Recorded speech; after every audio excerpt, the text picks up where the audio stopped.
ప్రియమైన క్రైస్తవ సోదరి సోదరులందరికీ కూడా క్రీస్తునామంలో వందనములు తెలియజేస్తున్నాం.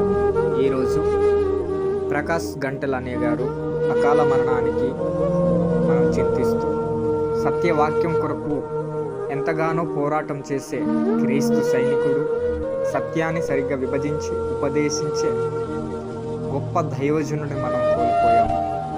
ఎంతో శాస్త్రీయంగాను నిరూపిస్తూ దేవుడు లేడు అన్న వాడిని దేవుడు ఉన్నాడు అని శాస్త్రీయంగా నిరూపిస్తూ ఎందరినో సత్యం వైపు నడిపించినటువంటి ప్రకాష్ గంటెల్ అనే గారు మన మధ్య లేకపోవడం చాలా బాధాకరమైన విషయం.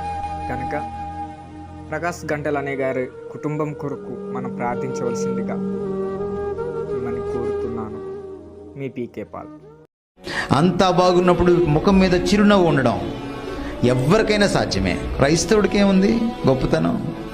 నా కణితి క్యాన్సర్ మాయమైపోతే నవ్వడం ఒక హిందువు నవ్వుతాడు, ఒక ముస్లిం కూడా నవ్వుతాడు, ఒక నాస్తికుడు కూడా నవ్వుతాడు. క్రైస్తవుడికి ఏముంది గొప్పతనం?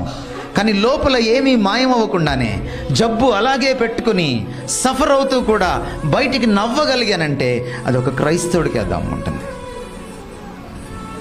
I have got 25 years.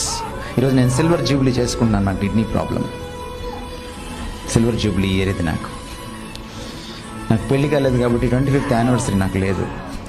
ఇదే నా 25th anniversary. It started in 1992. My problem with kidney.